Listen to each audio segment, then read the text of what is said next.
Good morning, everyone joining us from Europe, or good afternoon, those joining us from Asia. I would like to welcome all of you to our very first webinar out of EFMA Customer Experience webinar series. Today's focus will be on delivering cultural change.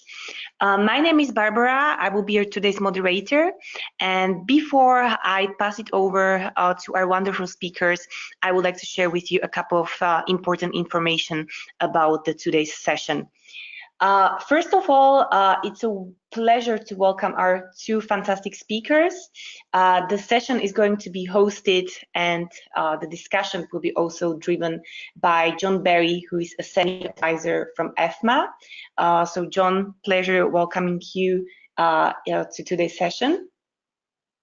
Thank you. And also, we prepared for you an interesting discussion with Vikram Krishna, who is currently EVP and Head of Group Marketing and Customer Experience from Emirates NBD, so one of the largest banks in Middle East. So Vikram, welcome to the session as well. Hey, thank you. Just to set some clear expectations, so what you may expect in the upcoming minutes to happen. So after a very quick intro or overview coming from my side, I will hand it over to John that will be coming to some deeper details about the topic for today. We also have a dedicated, let's say, 15 minutes for a discussion with Vikram to maybe share his practical insights and best practices regarding the topic and regarding the customer experience area. And also you may see that there is a space for your questions. So if you want to ask or comment anything that you will hear during the session, please feel free to send me a private message or to type your question to the chat section. I'll be then the one introducing the question to our speakers. You may also notice that your mics are muted. So this is basically in order to avoid any communication noise. So if you would like to jump in or even speak to our speakers, you are more than welcome to do so, but you need to click on the hand icon that you can see on your GoToWebinar toolbar. This will be a sign for me to unmute your mic and introduce you to our speakers. Last but not least, there will be also a space for some conclusion and key takeaways, and the session should last something like 45 minutes. Moreover, the session is going to be recorded, so if you would like to review it again or share it with your colleagues, you will be able to do so. All of you are going to receive a follow-up email with the recording, with the presentation, and also with the contact details of John Berry. The session is also going to be uploaded on EFMA YouTube channel and EFMA website, so you can use it anytime you wish. If you have any questions, please feel free to reach me out. And John, I will pass it to you right now. Okay, thank you very much, Barbara. Well, good morning, everybody, or good afternoon, depending on which part of the world you're in. I think everybody who's listening in realizes that the financial services industry is under significant challenge these days, not just from other banks, but also from the fintechs, but of course from the big techs as well. And trying to differentiate as an organization is one of the biggest challenges that banks are facing. I think if I look at the annual accounts of many banks, they will often recount how much money and effort has gone into improving the experience for customers to differentiate their experience, either face-to-face or in the variety of other channels that now services are being offered.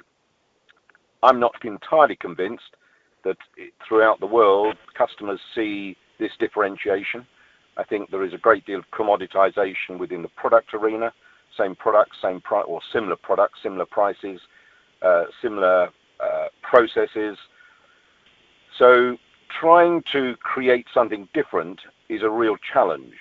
And what I'm hoping this morning is that perhaps with a conversation between myself and Vikram, we can sort of address some of the challenges that are there, try and get under the skin of what perhaps some of the world leading organizations are doing to create a different culture within the organization that puts the customer at the heart of it, whether it happens to be the way that you do insight research, whether it's about product development, whether it's about distribution, whether it's about all the new forms of opportunities that are there, whether they happen to be through artificial intelligence, whether it's machine learning.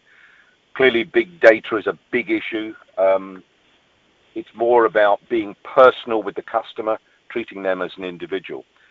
So I'm keen as well that if we can get questions from those that are listening in, that'll help stimulate the debate in the direction that you want it to go, rather than necessarily the direction that I want it to go. So I think enough from me at this stage. I'll pass over to Vikram to sort of set out what's going on in his marketplace.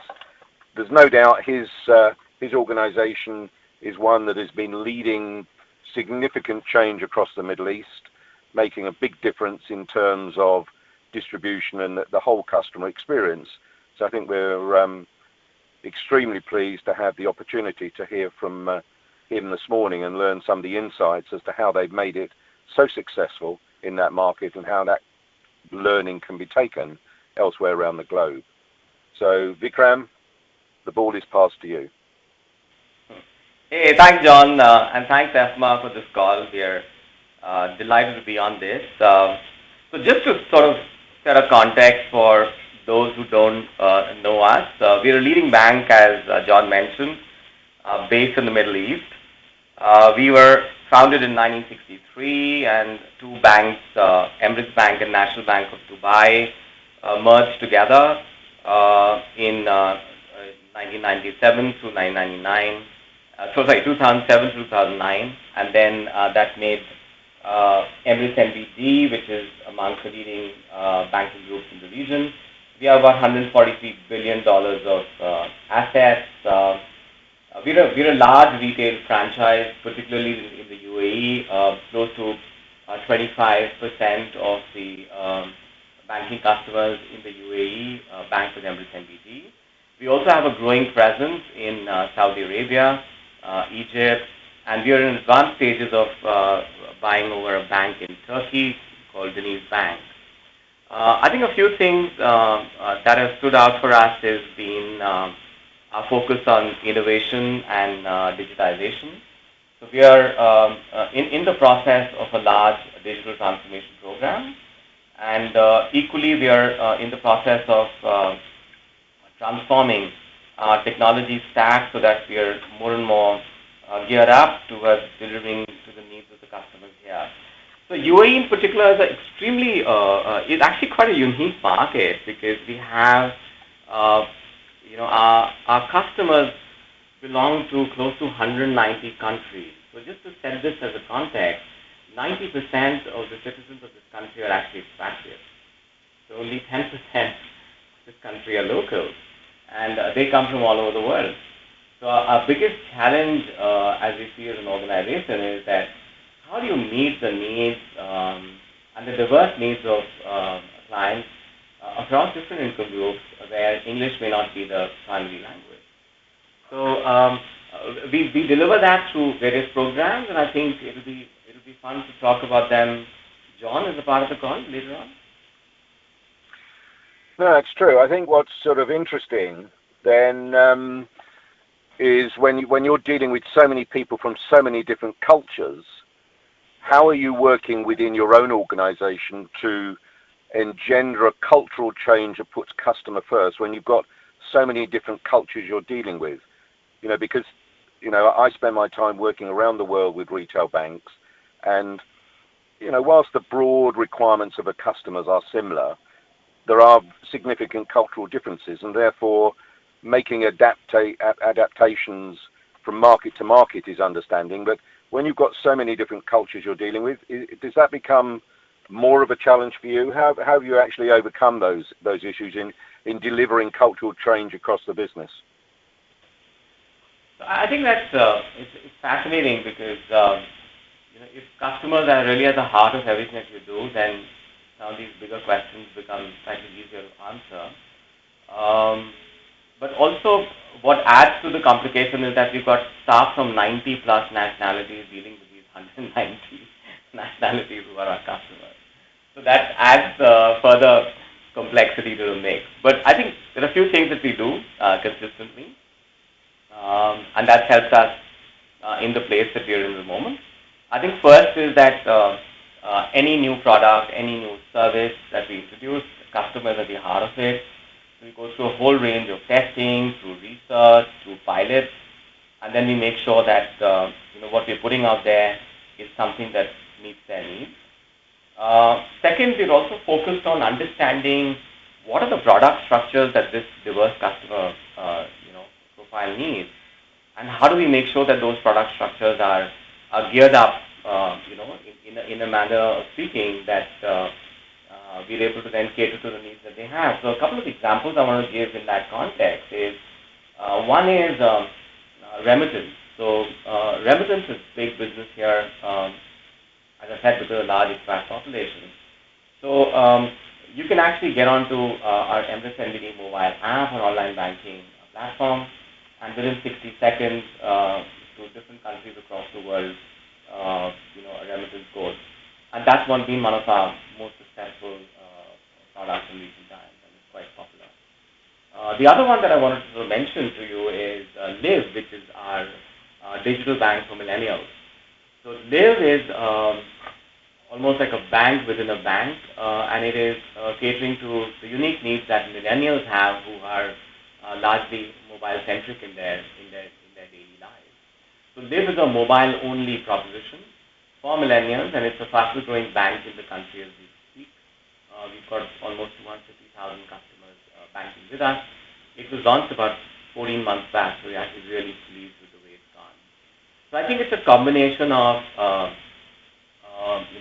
knowing who your customers are, understanding what they need. So when I say understanding what they need, we also have a really comprehensive measurement system where every day thousands of customers are being interacted with in various forms, through surveys, through face-to-face interactions, and we're ensuring that we become a constantly listening organization, which is then reacting to the various things that customers hold important for them, and then coming up with solutions and services on that. So we've also, in fact, I want to mention, last but not the least, I want to mention that we have this community of customers called Better Together. So this community is almost 1,000 customers who are interacting with us on a daily basis. This is really our beta test community. So as we're launching new services, we put it out there to this community. They respond to us. They react to it. They often tell us that it doesn't work. But and that's super useful, because we're able to then use that understanding to sort of improve ourselves before we go to market, and that's a great cycle that we get to share with them. One of the words that you were one of the issues you were talking about was about measurement. And there's really two issues. One of them is, I suppose, as I talk with a lot of banks around the world who are wanting to do more in terms of improving their customer experience, that comes with costs inside the organization, which might be training, cultural change, a range of other activities, which sometimes are quite difficult to put a number on in terms of what you're going to see as a benefit. So I can remember I was in Africa a couple of weeks ago listening to one of the banks there, and the question was, so from a return on investment or return on, certainly I think they were talking about return on investment, how do you show to the finance guys that investing in customer experience goes to the bottom line? It's easy, that it isn't, some of the finance people around understand it, but there is an element of sometimes maybe it's a little soft, it's fluffy.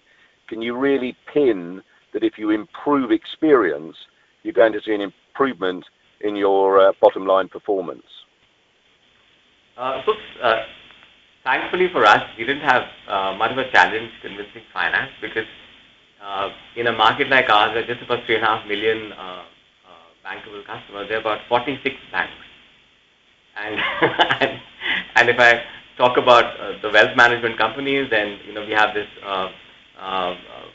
body here called the DIF, Dubai International Financial Center, where There are close to 100 different institutions across the world who are doing wealth management services, including private banking. So for us to stay competitive and relevant, customer experience has to be at the heart of what we do. And luckily for us, the board understands that well. In fact, every year, at least one of the board meetings has a comprehensive discussion in terms of what are we doing on customer experience and how can we improve it further. And that helps because when it comes to measurement, we started measuring on net promoter score about 6 years back. And we were in the early 20s earlier, and now we're at 46, which makes us amongst the leading customer experience companies in the country. So KPMG did a review the other day, and we ranked number 7 across a very, very diverse set of organizations, including hospitality. So we're quite proud of that. When it comes to measurement and the way it impacts business, we've done a few things which are, I think, a little different from others. I think one is that we've created clear correlations across our different products, channels, and segments, where we've been able to demonstrate using analytics what is the impact of service on revenue. And we've seen a direct impact on improvement in NPS score to revenue. So I think that's really helped because some of the skeptics find it easier to get convinced when they see numbers in front of them, which point to the fact that customer experience of service is equal to sales. I think that's one. Second is that we've linked our incentive payments to service as well. So incentive is not just on the net present value or the revenue that you contribute to the bank, but also on the service that you extend to our customers. And in the event that you are delivering your numbers, but your service is not up to the standard that we expect, then there is a definite impact that it makes to the front end in terms of the money they take home. So that's made a difference too. And last but not the least, across the organization, we have the balance scorecard. Now, in the balance scorecard, customer is anywhere between 15 to 25% of the weightage for any staff. So you could be sitting in finance or audit or compliance, or you could be somebody directly servicing customers. But the fact is that in your scorecard, customer is pretty much there, and everyone has to have an initiative under that context to deliver, for which they evaluate it again. Okay, it's interesting. Obviously, with the changes that are going on in the digital space, there are now a wide range of new digital technologies that are available perhaps to make life easier for customers, whether it's AI, bots, machine learning, etc. What are Emirates NBD, where's your focus been in terms of using those technologies to improve customer experience? So we are continuing to explore each of these technologies in a fair amount of detail. So since you mentioned sort of big data, there's a direct application that we have introduced where all the interactions in real time across the bank get aggregated into a platform which is available to relationship managers, and then they use that as an interaction reference with their customers. And the expectation there is, and we've got a very strong feedback around it, is the fact that our customers are quite pleased with the knowledge that they get to experience that our relationship managers demonstrate in every interaction. So I think that's one example where big data is helping. We're also, as we speak, in advanced stages of deploying an enterprise data platform across the group. That will further cement our ability to use data in the moment where it matters to our customers and make that available seamlessly to our staff so that the delivery is what we expect. Equally, when it comes to AI, we are exploring different avenues and applications, from chatbots to voice-assisted protocols at the contact center.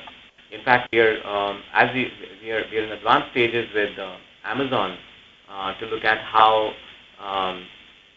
AI and voice-assisted services can actually create a much easier way to interact with banks as such.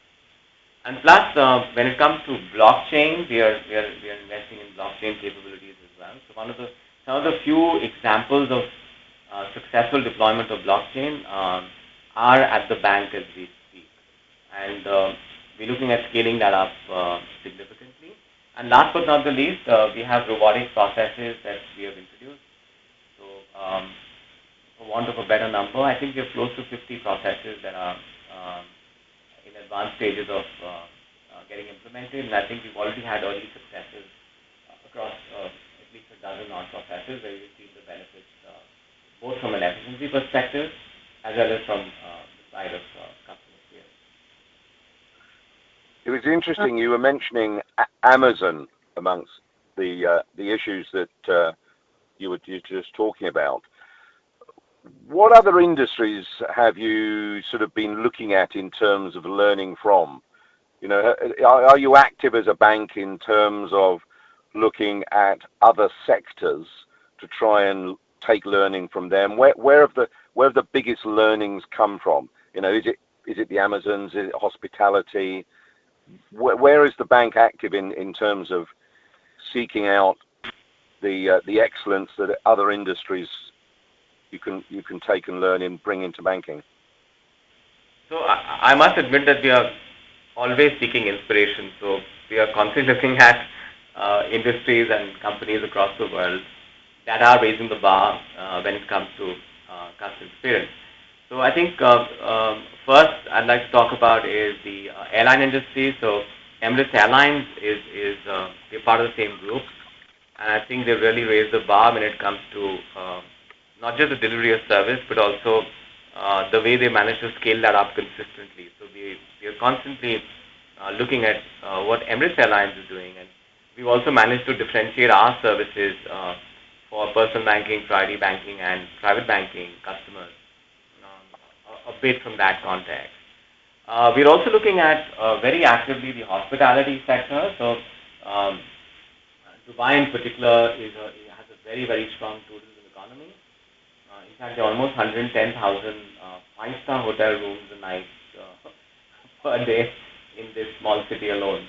So the standards are high, and specifically from the training perspective, we keenly observe the practices that the hospitality sector deploys. So we have in our organization a customer service academy, which has been built on some of the principles that we've learned from the hospitality sector. And one of the key principles that we learned from there was make it experiential. So these are, almost 2-day programs, and they're sustained through the year. And in that 2-day program, our staff gets to become a customer themselves and experience retail, hospitality, and other sectors, and then use that learning to reflect upon their quality of service and what improvement measures they'd like to give in that context. So hospitality sector, this is just one example. I can give you more. And we also equally look at the Amazons of the world who are redefining the way the digital customer experience is being extended. So we are partnering with them, not just with Amazon, but also with Apple, Google, Facebook. In fact, most of the tech majors we have an active relationship with, and we're trying to see across the different verticals what can we do that can bring value to our customer experience. When you look at, there was somebody raising with me recently about complaints and the handling of complaints in terms of the value you can gain in customer experience there. Have you been doing things differently in handling complaints, in using technology much more actively, or are you still back in the sort of traditional wanting individuals to take ownership of it, to handle the complaint really at first point of contact? Because I think that's one of the challenges. It happens across industries in terms of frustrations of not being able to get a resolution, having to constantly being passed from one person to another. Where is Emirates in terms of focusing in that area to give quality experience when things don't go well? I think complaints I mean, for me, an area where the road hits the rubber, so you can say what you need to from a customer experience perspective, but it's really, when a complaint happens, is when the true stress of an organization's depth and capabilities comes out. So we take complaints very seriously. It's at multiple levels. I think first is we have technology and workflows through CRM systems, and they ensure that the people who need to be involved in the service are actually involved with escalations built into it. But that's not unique. I mean, that's something that every other organization has. I must say that we do it quite well. So we are pleased with the way it's progressed so far. But I think what's differentiating us is on what we've called smart diagnostics. So what this essentially does is we recognize the fact that every individual would deal with a complaint differently. However, for every complaint, there are a set of questions that should be ideally asked, which help in bringing some level of standardization in the output. And third is, each of these questions then relate to different technology platforms that a staff may need to access, which sometimes does become quite difficult, and it's also time consuming for the customer as well. So smart diagnostics is almost like a issue tree kind of a framework where the protocol is able to, depending on the question that has been asked, is able to look at different systems and come back almost in a real-time mechanism with an answer, which our staff can then use to get back to the customer. So we are trying to, we've done level 1 of this, which is using our diagnostics for assisted service platform, but we are now moving more and more towards making this available to our customers across mobile, online, and equally through WhatsApp. And that's what our ambition is. And we hope that through these interaction mechanisms, should a customer have a complaint, then he would be able to interact with us digitally and get an answer pretty quickly in terms of how a resolution can be arrived at.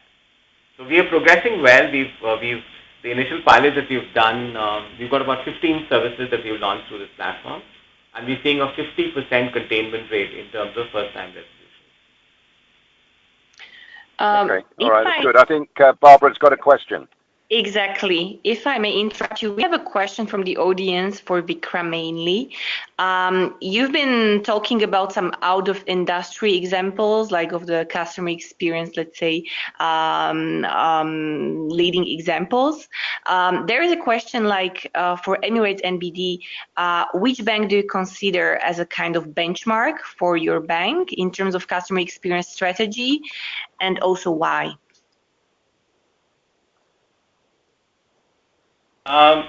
So, I'll have to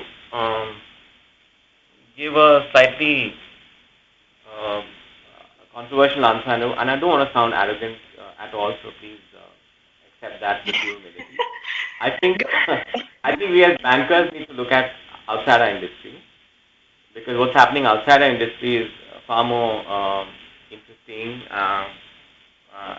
than what. So we're trying hard as an industry. We're doing what we can. We do have our own challenges in terms of complex technologies, compliance with regulatory infrastructures, etc. But I think I love the way Uber has redefined the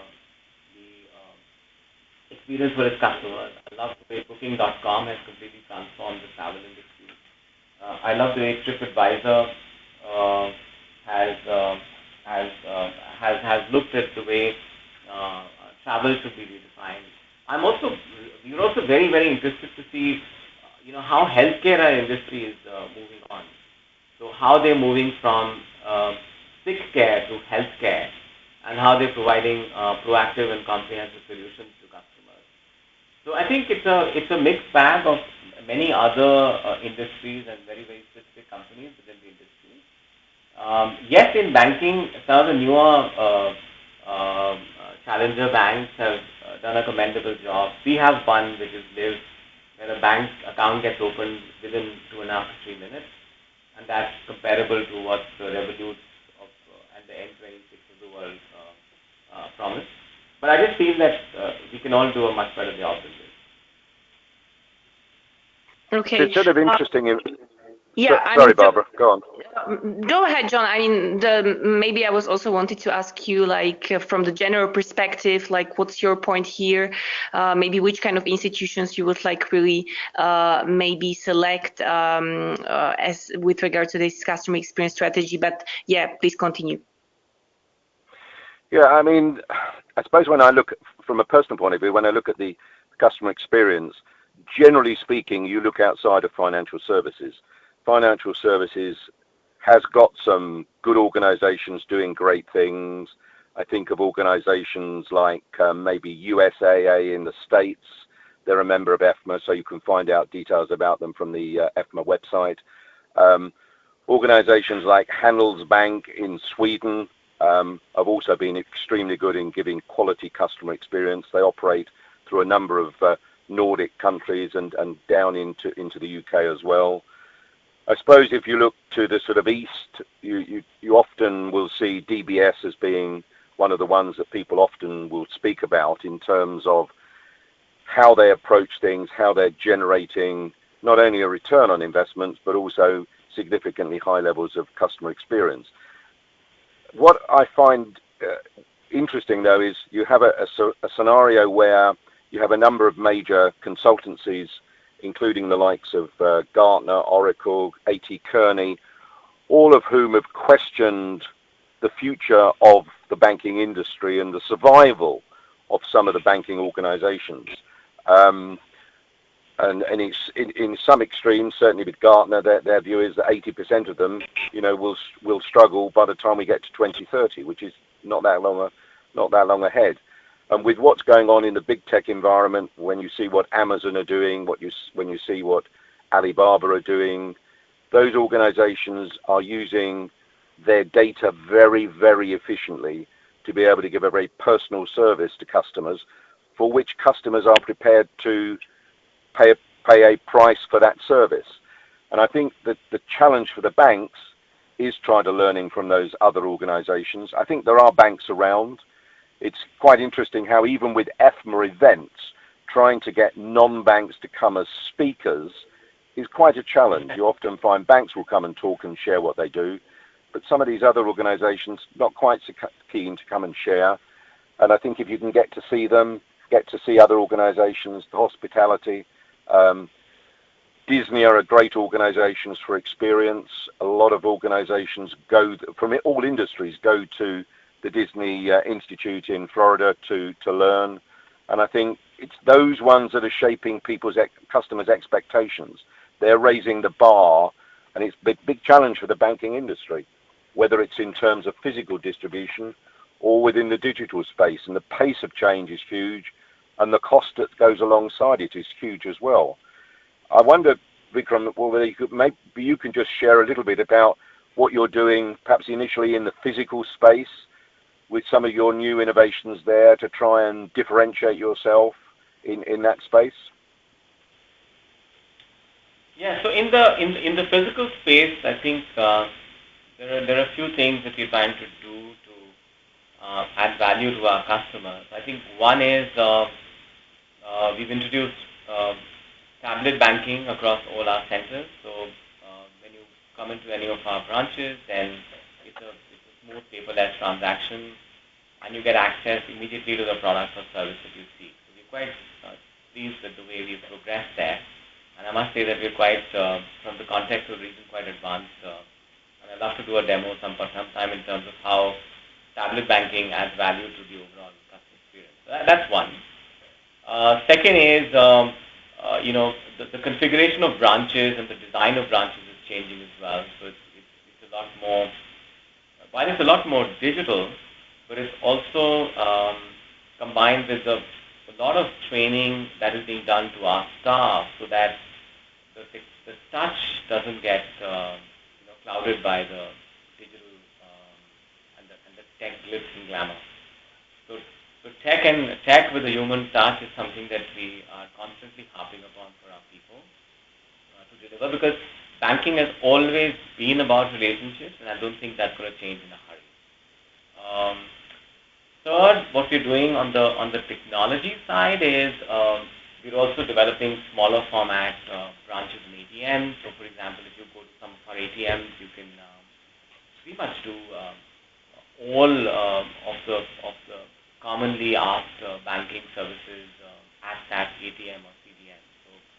So these are now becoming more and more like multifunctional terminals where you can do your everyday banking, including asking for an ATM card or a checkbook, or if you have any queries, then we have voice banking and video banking built in.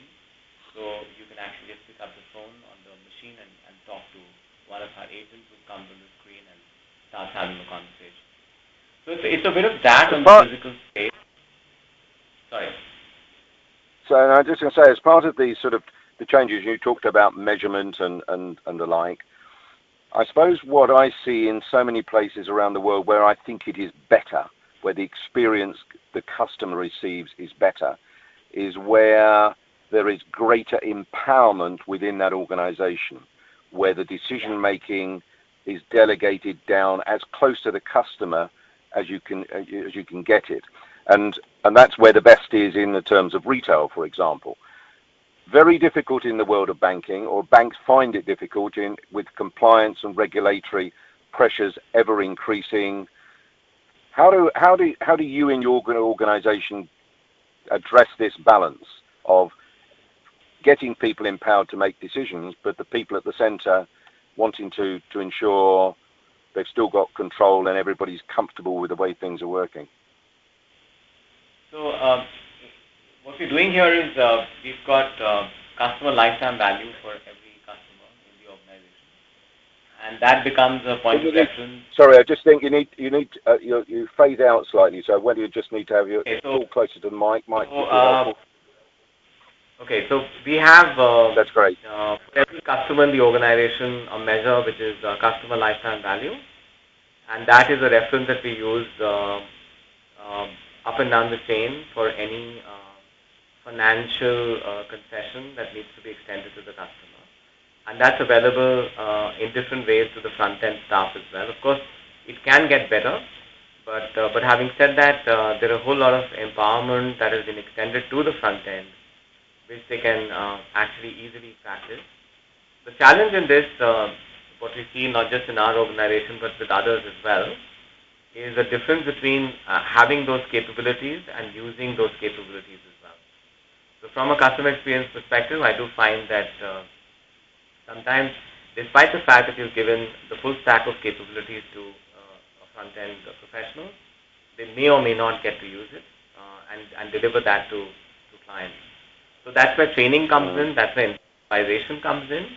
So I think empowerment, the point I want to make around empowerment is that just by giving the tools and the technology to drive empowerment does not necessarily always result in an impact at the front end. You have to look at it really from an ecosystem perspective and see that there are many other interventions you have to do in parallel so that our staff is using those successfully. And we also spend a lot of time highlighting this. So we have a huge appreciations infrastructure as well. So like we manage complaints, we also have a structured way of managing appreciation. And we highlight very often across the entire network our staff who's done a commendable job and use that as an example in a case study for the rest of the organization to follow. So a lot of the empowerment also needs to be backed by strong culture interventions, which become important for it to be successful. All right. Okay, that's helpful. I'm conscious, actually, Barbara, of time. You're, I know, the timekeeper. I don't know whether you have any more questions you wanted to share. If not, then no more questions coming from the audience, John. So probably I suggest to conclude the session if you don't mind, or if you do not have any further questions for Vikram. Okay. Well, I'm delighted we had Vikram's involvement today as the first of these webinars on customer experience. To me, it's one of the biggest issues that the banks have to face. I know we have all of the challenges with regulation, risk, with everything that's going on from a technological point of view, but at the end of the day, it is the customer who makes a decision. The customer decides whether to deal with your bank's organization or somebody else's. I think Vikram said there was something like 46 competitors in that marketplace. Therefore, the customers have got a lot of choice. Their choice is not just banks. The choice is also becoming non-banks as well that are moving into the world of financial services. People are talking about Amazon moving into the world of banking, maybe launching a bank account at some stage. And there've been comments that maybe once they do it, they could pretty quickly have 75 million accounts. Those customers will come from the banks. So the whole industry is under threat. Not everybody is going to survive. We're already seeing some of the new entrants, some of the new digital banks deciding that they are not surviving, with organizations like Loot that have disappeared recently. Fidor, which was one of the early challenger banks or digital banks, moved into the UK, and only in the last few days have they decided that they're going to depart. So it's a tough world out there, and it's going to need some pretty good management and focus to make sure they deliver what customers want. I suppose the one thing that from an EFMA perspective is there's an awful lot of data that backs up everything to do with customer experience on the EFMA website. If there are people want more details on a range of reports that we produced or more insights on different organizations, Barbara will include my email details once this is finished and put out to a wider audience. And I'm more than happy to share that. And I feel the same will probably be true with Vikram, that people will want to learn more about the huge success that Emirates NBD have had in that sector. And as a core EFMA member, they've been a bank which have been sort of leading the way in the Middle East, which has been superb from our point of view, because it's been enabled us to showcase some great innovations that bank's undertaken. So I'm really appreciative of you, Vikram, for finding time to join us today, and I hope that we can do the same again before too long. I'll pass the ball back to Barbara for any final words in conclusion. Yeah, like most of all, it's a pleasure that you had time really and interest to join us today, both John and Vikram. So thank you very much for your time and for sharing these interesting insights. Just a quick reminder, but this has been already told in the beginning. All of you are going to receive the presentation together with the recording right after the session. If you would like to know more, as John said, we'll be sharing his email address in the follow-up email. Or if there are any questions that just pop up to your mind, please feel free to reach me out, and we'll be trying to get some response from Vikram or from John for you. So once again, thank you very much for your time, and we look forward to e-meeting you in the upcoming webinars of EFMA. Thank you, and have a great rest of the day. Thank you. Thanks.